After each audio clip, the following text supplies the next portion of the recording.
is investing?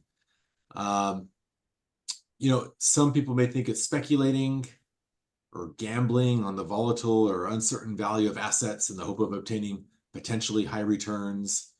For example, trying to time the market in order to make a quick profit. Others may see investing as more of a long-term, methodical effort to save for the future. In fact, investing is probably a little bit of both. All investing involves a certain amount of risk, including the potential loss of principal, and there can be no ironclad guarantee that any investing strategy will be successful. But when you invest your money, it does have the potential to grow over time. So it's a little bit of speculation, a little bit of savings, but you want to consider a carefully planned and strategic approach that can manage and help accumulate money. It's about discipline and patience more than anything. I think that's the theme that most people learn from me. We like to do financial projections, and we rely on the long-term, more predictable value of investments, even though there's no guarantees. But bottom line is, it doesn't have to be difficult. And you'll see that, you may hear me mention that these are things that you can do without my help. In many cases, technology has made it easier to just go online and open accounts reasonably safely and invest on your own. And so anything I can see people can do on their own, I'm the first one usually to tell them, you can do this on your own.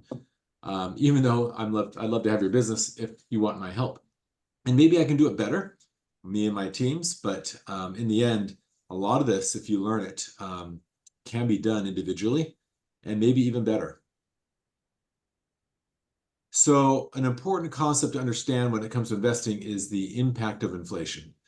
And we've gone through the ringer on inflation, of course, and now we're finally seeing the light at the end of the tunnel and almost back to normal, back to that 2% target that the Fed is trying to get us back to, kind of that long-term average that seems to work well for the economy and business. And so inflation has the effect of reducing the purchasing power of your dollars over time. Even though some inflation is actually usually good, it can eat away at your value. According to the US Department of Labor, the average annual rate of inflation since 1914 has been approximately 3%. And at 3% annual inflation, something that costs $100 today would cost be $181 in about 20 years. So why do they seek 2%? Because they feel like, well, if they can get between 2 and 3, that's good. Anything more than 3, then it can get a little bit of worrisome, even though the average has actually been 3. We tend to target in my financial planning about 2.6. So it's right in there is kind of the sweet spot. But you still have to be. And so let's say you have 200,000 stashed in your mattress, right? And assuming a 3% annual inflation rate, that 200,000 will buy you just over 108,000 worth of goods and services in 20 years, and less than 60,000 in purchasing power in over 40 years. So then it really starts to sting. So that means if your investments aren't keeping pace with inflation, you're actually losing purchasing power each year. It also means that the real rate of return on your investments may actually be less than you think, something you have to take into account. So if inflation has the general effect of reducing the real value of your investments over time, compounding tends to have exactly the opposite effect, compounding growth, that is. The funds in your account can earn interest, and that interest is added to your account balance. The next time interest is calculated, it's based on the increased value of your account. So in effect, you earn interest on your interest. So many people don't fully appreciate the impact of compound earnings, though, especially over a long period of time. So let's say you invest $5,000 a year for 30 years. After 30 years, you will have invested a total of $150,000. Yet, assuming your funds grow at exactly 6% each year because of compounding, after 30 years, you will have over $395,000. So it's helpful to understand the rule of 72. It's a quick way to estimate how long it will take for an investment to double in value through compounding. If you divide the number 72 by the rate at which the investment will increase in value, the result is the number of years it will take for that investment to double. So for example, if the expected annual return of the investment is 6%, let's say that's net of taxes, or even of inflation, it should take about 12 years for the investment to double in value. You can also use the rule of 72 to estimate the rate of interest you need to double your investment in a given number of years. Just divide 72 by the number of years. For example, for an investment to double in value in 8 years, you would need an annual return of 9%. So it does come in handy if you can reasonably obtain those rates of return that you're targeting. 6% is definitely reasonable after taxes in a growth account. We'll talk about what growth versus conservative or moderate means, though. So the sooner you start investing, of course, the more time your investments have for potential growth. And waiting too long, whatever that is, can make it very difficult to catch up. So for example, if you invest $3,000 at the end of each year, starting when you're 20 years old, and you'll have accumulated almost $680,000, assuming, again, a 6% annual growth rate with no tax. If you're doing a Roth IRA, for example, then that would be one way of getting no tax, right? We'll touch on that, but not really on that in this presentation. But you can do that by age 66 in that example. If you wait until age 35 and start investing $3,000 annually, you'll accumulate only about $254,000. And if you wait until age 45 to start investing, you'll accumulate about $120,000 by the time that you're 66. And that's considered just shy of normal retirement age, according to Social Security. So it's never too late to get some growth. You don't want to be discouraged. This is just to illustrate the importance of acting sooner than later. So the first step in any investment plan is to identify your goals. And what are you investing for example? Many of us invest to accumulate funds for retirement, or maybe a child's education, maybe others for shorter-term goals, like the down payment on a home or a new car, or others invest to build a fund that they can access for unanticipated financial needs, maybe illness, accident, job loss. I think it's good to have an emergency fund that's protected from loss and cash, if it can get a decent interest rate, because remember, you can still lose value to inflation. And then maybe additional funds in an investment account for the what-ifs, the irregular expenses, if you don't have enough fixed income.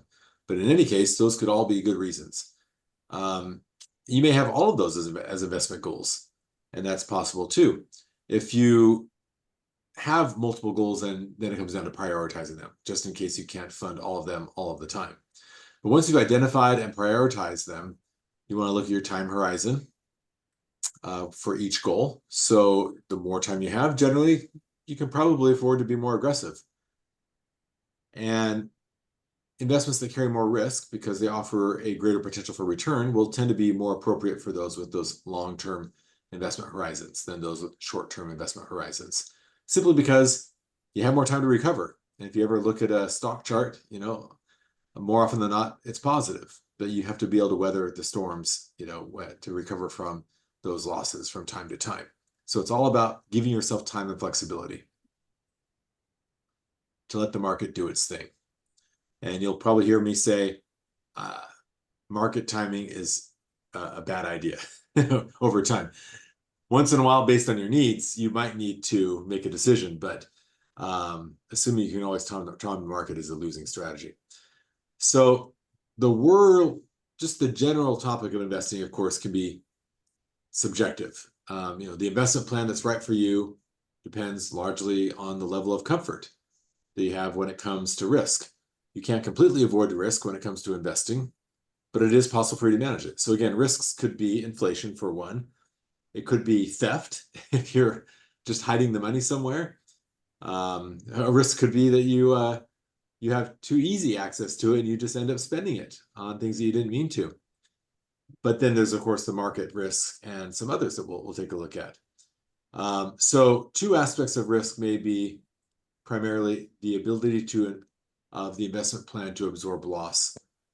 Can you have the time? Do you have the time to do so? And how comfortable are you personally with risk? So that can be sometimes better quantified, where as far as the ability of the plan to absorb loss, how much time can it absorb it versus the personal comfort level with risk, which is more of an emotional measure. What keeps you up at night? That does matter, even if the statistics may lean toward a different direction. You still want to be comfortable so that you are not tempted to make rash decisions or that you're just stressed. I mean, who wants to invest in stress? So that can be factored in. That can sometimes have a heavy factor. No matter what's on paper that looks good, you've got to be comfortable. However, I find that the more educated you become, the more familiar you are with how investments work, you tend to get more comfortable with risk and you can see the big picture a little bit better. And so people are typically invested in those three categories. We'll talk a little bit more about that as we go through this. But then we get into the relationship between risk and return and the different types of investments that are available. We're going to go through each one of these, but just want to give you an overview of them each and some of their relationships. Where do you start? Treasury bills on the low end and CDs versus common stock and options on the high end of risk, or what's often called derivatives, that can be very volatile and unpredictable.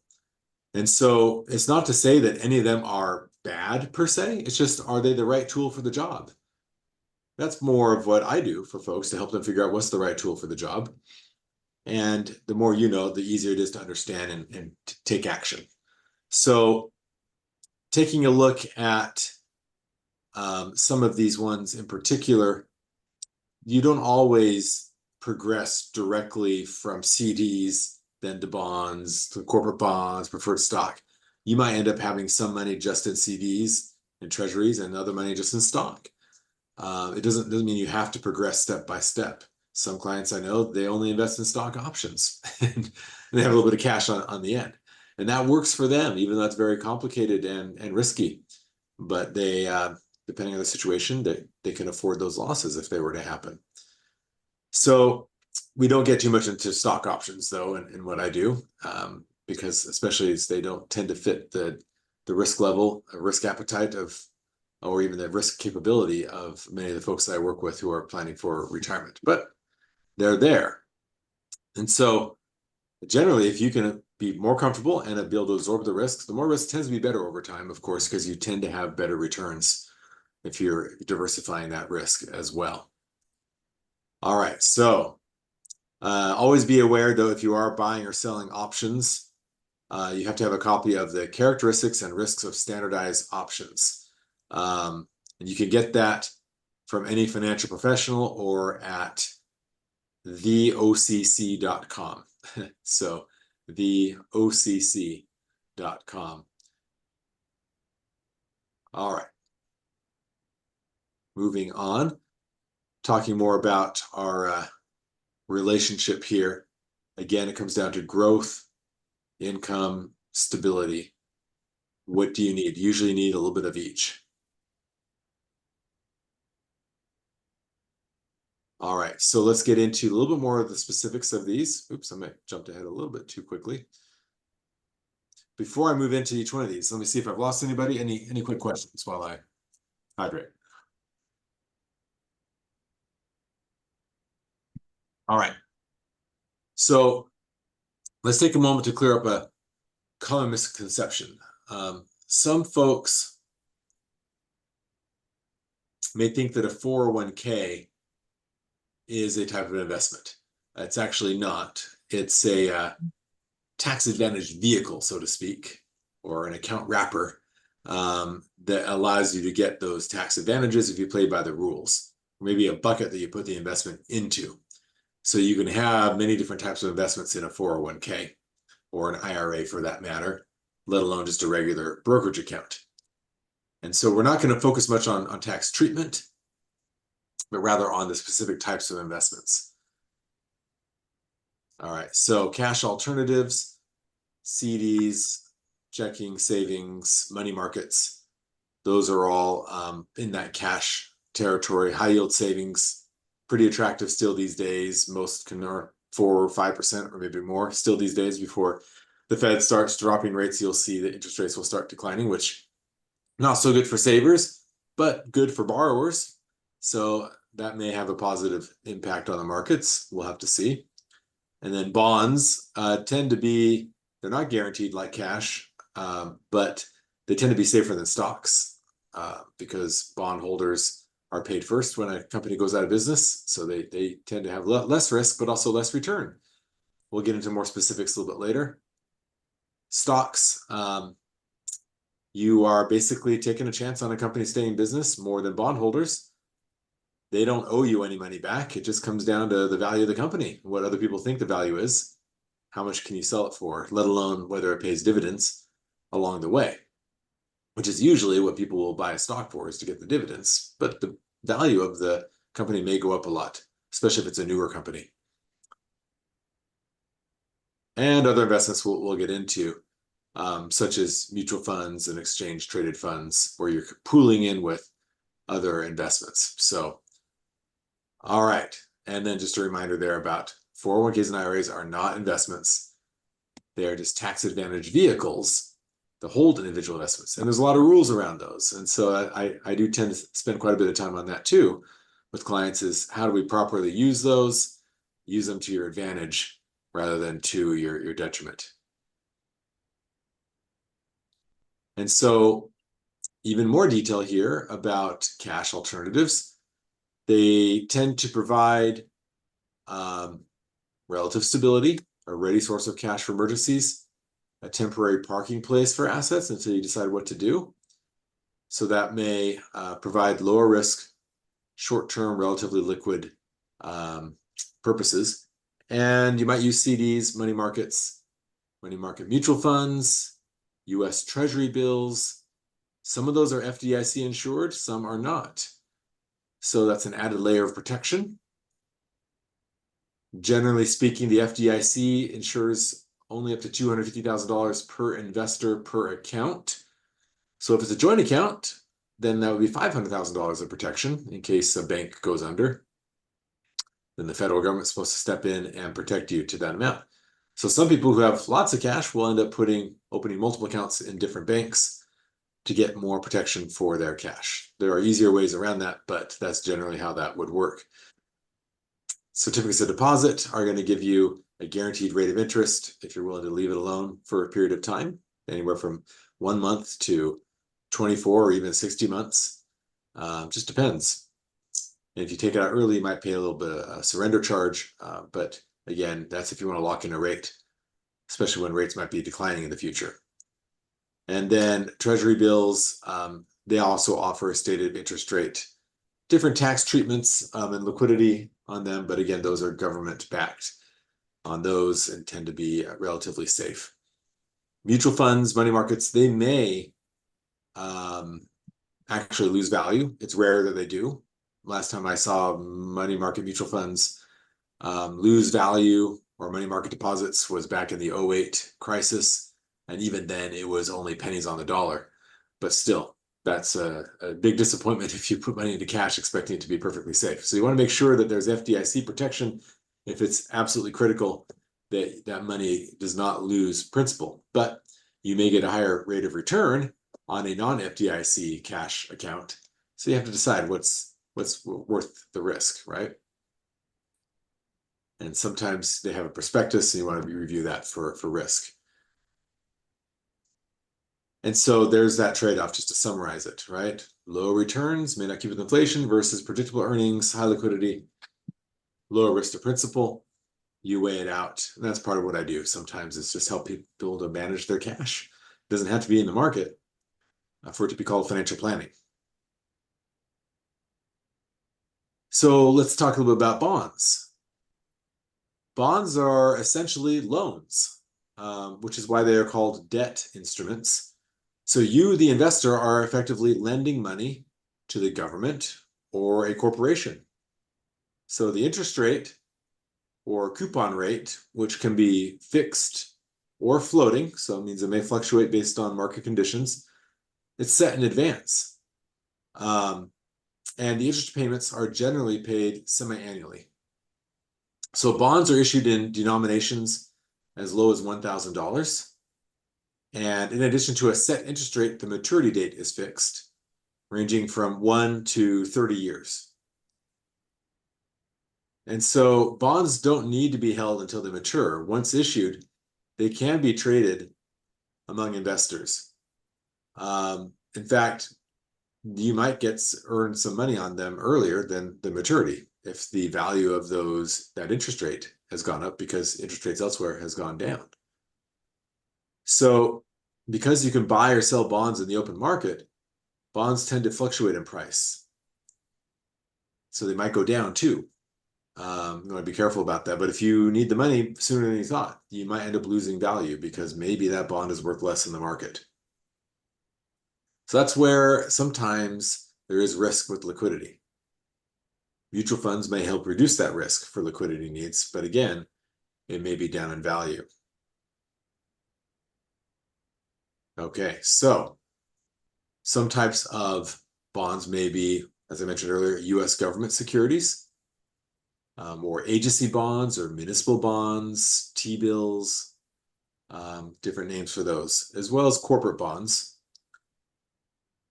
The US government securities are backed by the full faith and credit of the US, the government that is, and the timely payment of principal and interest can carry lower risk. So we've already talked about the US Treasury bills.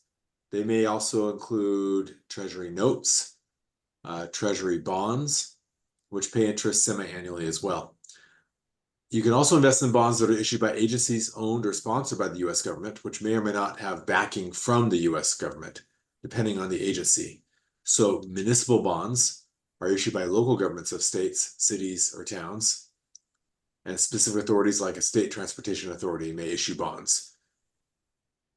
Interest paid by municipal bonds issued by your state or local government are usually tax-free on the federal level as well. And if a bond was issued by a municipality outside the state in which you reside, the interest could be subject to your own state and local income taxes.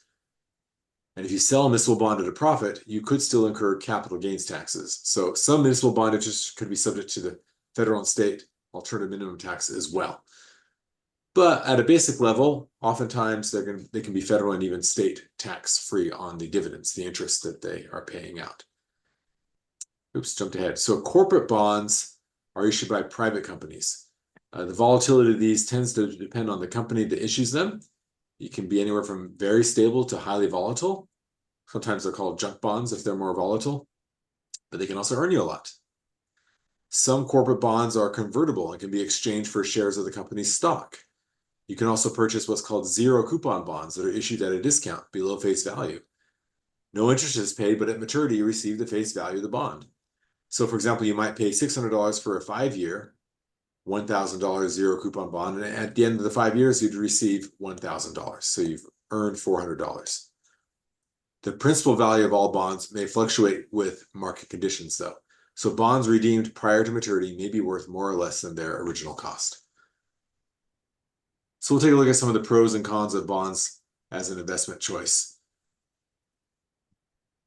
So they may provide a steady and predictable income stream through interest payments for as long as you hold them. And also the income from interest payments is typically higher than for cash alternatives. But it depends. In an inflationary environment, sometimes you can get more on cash than on bonds. I've seen that. But these days you can get 5% plus on just cash. You can also get more on bonds in many cases if you're willing to take some risk. The bonds are generally considered relatively lower risk investments compared to stocks, as I mentioned earlier, because they are legal debt obligations. Corporations must pay interest to bondholders before paying dividends to shareholders. And in the event of a corporation bankruptcy, or if they dissolve, it is obligated to pay bondholders before stockholders. And of course, securities issued by the Treasury are backed by the full faith and credit of the United States. But still, all bonds carry some risk, and some bonds, for example, high-yield bonds, carry a great deal of risk, sometimes even more than stocks. So bonds may also help you to diversify your investment holdings. Bond values tend to move in the opposite direction of the stock market. In other words, they have a negative or low correlation. By holding both bonds and stocks in a portfolio, you might be able to offset losses in one asset category with gains in another. Diversification is a method used to help manage investment risk. It doesn't guarantee, though, a profit or protect against investment losses. We'll talk about diversification a little bit more later. And with a bond, you can lose money if the issuer fails to make interest. So that's a disadvantage, or is unable to repay principal. Bonds can also lose market value, as we mentioned earlier, if the credit worthiness of the issuer declines. So if they start having financial difficulties, that could certainly affect the value of the bond if you're trying to sell it, even if they're still making dividend and interest payments. So, and of course, the risk associated more with corporate bonds, there's less risk with Treasury securities, which the United States government tends to pay those on time, but even the US government has been downgraded before. So they're not immune to trouble. Still, the strongest economy, or one of the strongest in the country, depending on what you're looking at in the world, that is. And so it's what you have to work with. But many bonds, they are issued with a fixed interest rate. So that means that the value could fluctuate based on whether that's higher or lower than what is currently available for new investments. And because bonds have relatively lower risk, they tend to offer lower relative returns. So again, you have to figure out what's the right fit for you. Do you buy individual bonds, or do you buy them in a mutual fund pooled with other investors? We'll talk more about mutual funds later again. All right, let me pause there. Any questions about bonds before I jump into stocks, just in case I touch on anything? We're about halfway. All right. Hopefully this is really exciting, even if you ate turkey for lunch. Right? I'm trying to jazz it up, let me tell you. I'm jazzy. All right, investment bonds. Let's talk about investment stocks. So when you buy a company stock, again, you're actually purchasing a share of ownership in that business. You're not just a debt issuer, basically, or a loan issuer, if you will. So the greater the number of shares you own, the higher the percentage of ownership you have in that company. So investors who purchase stock are known as the company's stockholders or shareholders. So your percentage of ownership in a company also represents your share of the risks taken and profits generated by the company. If the company does well, your share of the total earnings will be proportionate to how much of the company's stock you own. Flip side, of course, is that your share of any loss will be similarly proportionate to your percentage of ownership. Though you're not personally financially responsible for any share of the liabilities of the company which you hold. So people aren't going to sue you just because you own stock in a company. But beyond that, depending on the company and the types of shares you have, stock ownership may carry other benefits. Specifically, you may be entitled to dividend payments, kind of like with bonds, paying out dividends or interest payments, capital gains payouts, and other corporate privileges. For example, common stockholders should have the right to also vote for candidates for the board of directors and on other important issues. They have a little more liability there, especially liability for fraud or misleading shareholders. So if you purchase stock, you can make money in one of two ways. First, corporate earnings may be distributed in the form of dividends, usually paid quarterly, and the amount of a company's dividend can be fluctuating with earnings, though. So that's influenced by economic, market, political events. Dividends are typically not guaranteed and could be changed or eliminated. But with most of the steady companies that you have, they tend to be pretty reliable, even when the stock value goes down. And of course, you can sell your shares of stocks, and the value of the company's stock may have increased or decreased. So there's two components there. There's dividends, which may fluctuate, and there's also the value of the shares themselves. And you kind of have to figure out, okay, why are you buying this stock? What is it for? For both aspects or just one or the other? Some stocks, again, they don't pay any dividends, especially if they're kind of new, and therefore they don't have much profit to share in the form of a dividend. But the value of the company may go up a lot if they're expected to be profitable. Therefore, your share price may go up and reward you that way if you were to sell it at some point. Okay, so there's also different types of stocks, common versus preferred being the most basic difference. Common stockholders have many rights, including the right to vote, but they are last in line to claim the earnings and assets of the company. So even after bonds, there is a pecking order. So they receive dividends at the discretion of the board of directors and only after all other claims on profits have been satisfied. Preferred stockholders are given priority over holders of common stock when it comes to dividends and assets, but they do not receive all of the privileges of ownership given to common stockholders or have the right to vote. So preferred stockholders, there is less return potential than for common stockholders. There's also lower risk. So there it is. There's that trade-off again. The common stockholders benefit more when the company does well, but they may lose more if the company does poorly. And stock is commonly categorized by the market value of the company that issues the stock. For example, large cap describes issues shared by the largest corporations. Other general categories would be small cap, mid cap, and micro cap. Even small cap companies are worth in the billions. So they're still large companies. They're not Main Street. Typically, they're very large, but relative to large cap, which are, we're talking about, the Microsofts and the NVIDIAs and these huge companies, Amazon, still dwarf small cap. And then micro cap may be worth more in the millions, but they tend to carry more risk, of course, less stability and predictability. But you never know for sure. And so growth stocks tend to be characterized by earnings that are increasing at a faster rate than their industry average or the overall market. They're often in new or fast-growing industries and frequently have the potential to give shareholders returns greater than those offered by the stocks of companies in older, more established industries. So when a company pays a dividend, usually it's a sign they're much more established and profitable. A lot of the tech companies we come to know still are not paying dividends. But as you might, some of the emerging industries, like artificial intelligence and electric vehicles, whatever, may still be in that growth mode.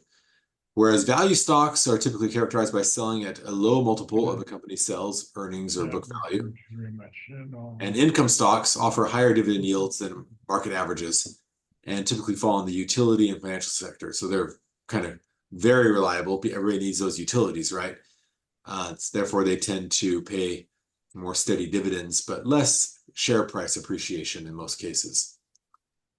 Also worth mentioning are American Depository Receipts, or ADRs, which are negotiable instruments created to represent shares of stock and sometimes bonds in non-US companies.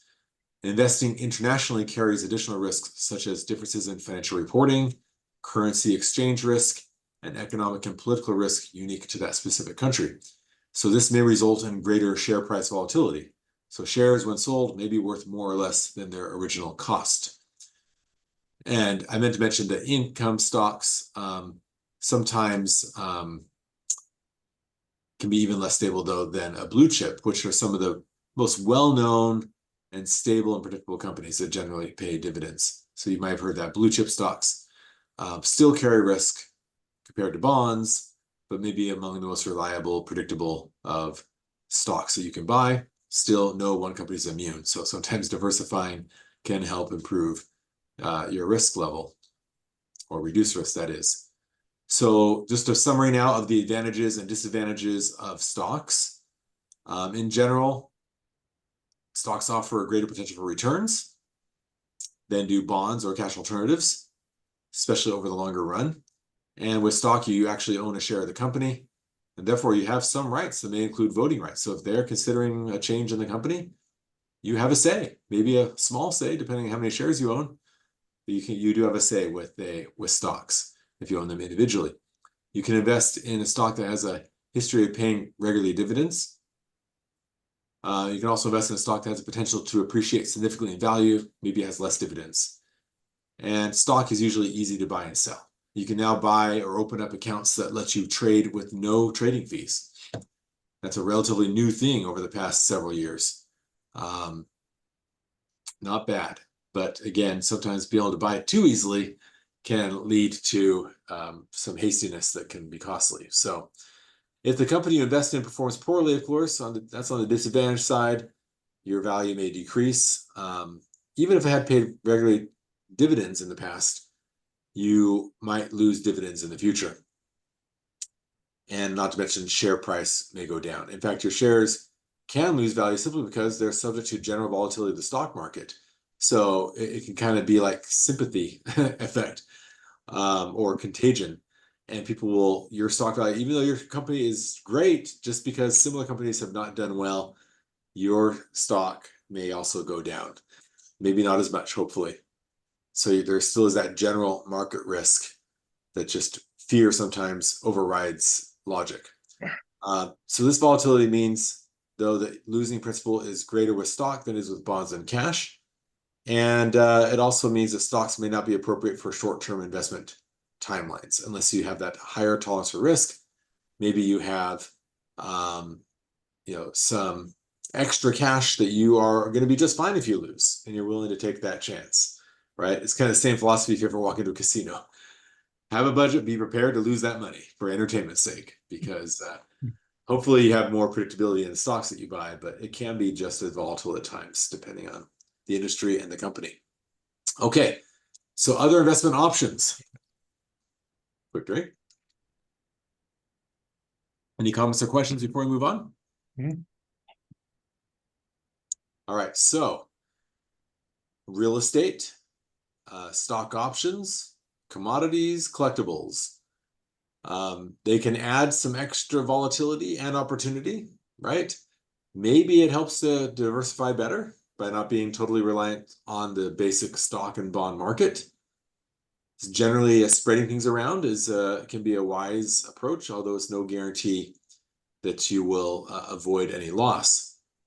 But yeah, that doesn't take too much study to know that that could make sense. The key is making sure, though, whatever you decide to diversify into still is understood, and that it has a place to some extent, that you are not maybe overweighted in some of these other things. But it doesn't, again, like I say, mean that any of these are bad per se. Question is, are they the right tool for the job at hand?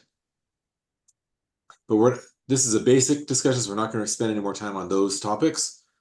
There may be other presentations to go into more depth over the coming months. So mutual funds, I've mentioned those a few times already. That's a way that can help reduce the risk or spread the risk around, at least. You're pooled along with the money of other investors in a mutual fund. Hence the word mutual. And that they invest securities according to a certain investment strategy. So they're going to pick certain kinds of stocks or bonds or some mix of them.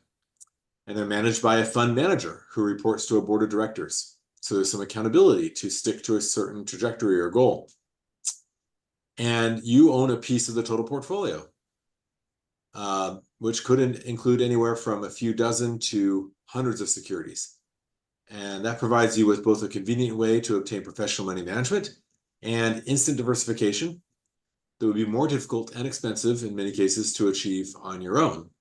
Some stocks still have costs to buy, or bonds for that matter. So convenience sometimes can be the winning factor and help reduce risk, but they're not always the best tool. Every mutual fund publishes a prospectus. Before investing in a mutual fund, you should get a copy of that and carefully review the information it contains, such as the fund's investment objective, risks, fees, and expenses. You want to carefully consider these. Usually these prospectuses are hundreds of pages long, though, in fine print. And so it can be helpful to just bounce these questions off of your investment advisor, financial advisor, and they can help guide you through some of those questions and point out where they are in the prospectus if you want some more detail. But of course, none of us have time to read every prospectus all the time, every time they're updated, but they're there for you, kind of like a dictionary. You can look them up and find the details that you need to know. It's our job to be at least generally aware of the details that matter to you, and make sure that it's still a fit for your needs. Okay, so we've gone over three major investment categories: cash alternatives, bonds, and stocks. Many mutual funds limit themselves to just one of these categories, commonly named and classified according to their investment style or objective. And so maybe that could be a balanced fund, or a bond fund, or just stock funds. And some of these are called large cap, mid cap, small cap, like we touched on, is that they'll put that into the name of the fund. or sometimes they just have a unique name that helps describe the strategy or the name of the company. But typically the objective will specifically or at least generally be mentioned in the fund name itself. International funds can also provide those investment opportunities outside, so they'll typically have that description in the name. And also you'll tend to find that the fund manager will use their knowledge to research or to actively buy and sell securities, and they may manage it passively or actively. Passively tends to be lower cost and a little bit more predictable over time, whereas actively may lead to better returns in the short run, maybe even over the long run. That's less common, but the trend tends to be that you, over the long run, tend to revert to the mean, and higher costs will just reduce your returns. So it just depends on the goal. If it's shorter term, that is, but you're willing to take some risk, active management may prove beneficial. Over the longer time frame, the 5, 10 year or longer time frame, passive, at least statistically, has usually won out. As far as returns, especially because it keeps costs low and helps minimize guesswork. Even the fund managers are still making some educated guesses. Nobody knows exactly where the market's going to go. And sometimes fund managers are fired or replaced if they're not performing. And that's just the way things go. So they have an obligation to do their best. Okay, so quick summary of advantages and disadvantages. Diversification, professional management, small investment amounts. That's a nice thing. You can get into 100 different companies with maybe $1,000 in a mutual fund, as opposed to being able to buy a few shares of one company's stock. Disadvantages, of course, mutual funds, the value of shares can fluctuate daily. And the thing is, you have to wait till the end of the day to even know what it's worth. It can change midday, but you're stuck with the value at the end of the day. You can't trade it intraday, whereas you can do that with stocks. And also, a portion of fund dollars may be tied up in cash for liquidity needs. And so sometimes they may not earn as much as you would need. But you can often get liquidity when you need it at the same time. So you can sell, whereas sometimes stocks there may not be a market to sell them. In the end, you have to have somebody who's willing to buy. Whereas mutual funds, they offer liquidity any given day. But again, they're not guaranteed. Their prices can change. Costs can be higher than stocks, depending on the fund, and for that professional management.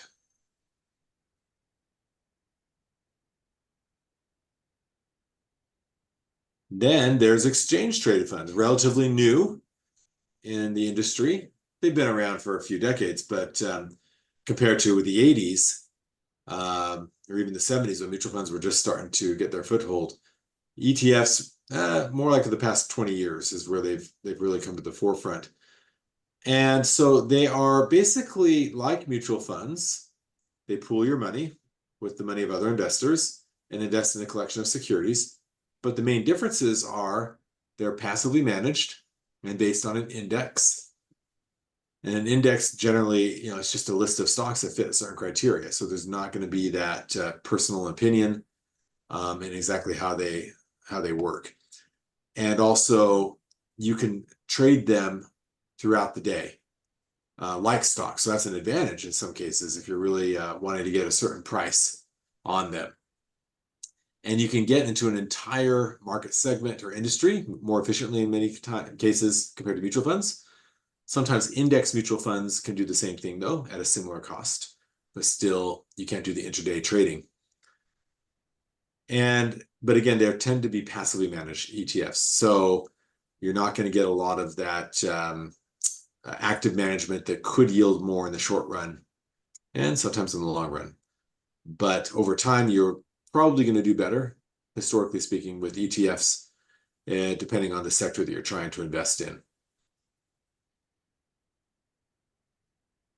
Okay, and tax efficient, let's not forget. They tend to have lower turnover, meaning they tend to buy and sell stocks less frequently in the ETFs. therefore less capital gains being passed on to you, like they tend to be more common in mutual funds. So sometimes you get these dividends or capital gains that are shared with you, and you got to pay taxes on them, even if there may not have been an increase in the value. That can be frustrating at times, that you're paying taxes on a fund that didn't really grow for you. So there's always going to be some trade-off in every investment. And so always obtain a prospectus, of course, even for exchange traded funds. The fees, which typically are very low, typically like 0.1% or lower, whereas most mutual funds could average around 0.5 to 1%, sometimes more. But there's always a trade-off for that, right? Some I've seen as low as 1 or 2/100% And another strategy that can help is called dollar cost averaging. So once you picked your investments, sometimes easing into them can be a less risky approach.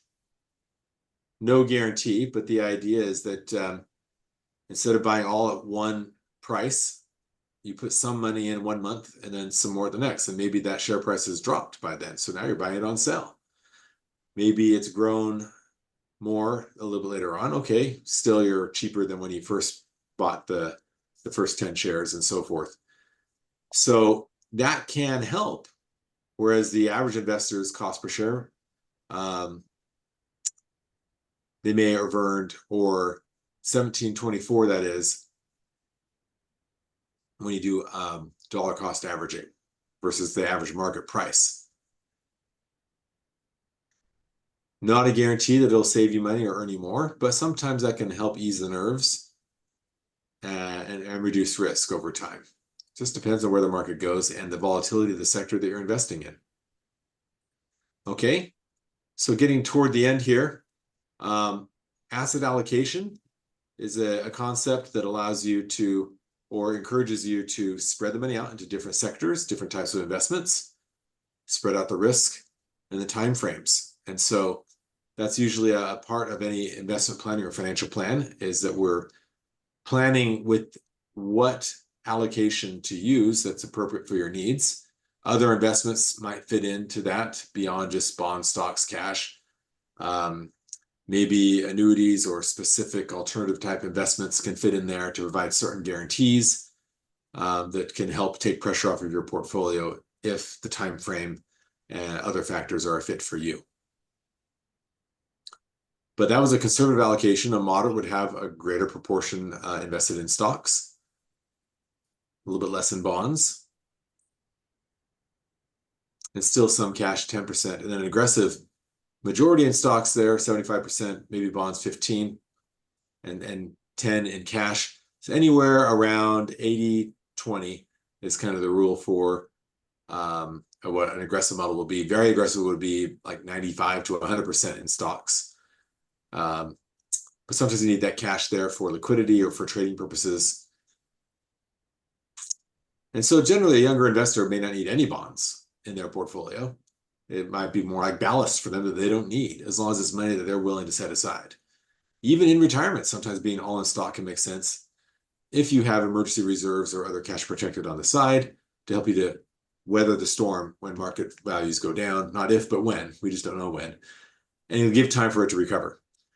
And then eventually you can replenish the safe side, and from extra growth in the stock market, so you're ready for the next downturn. But that can sometimes be an effective model.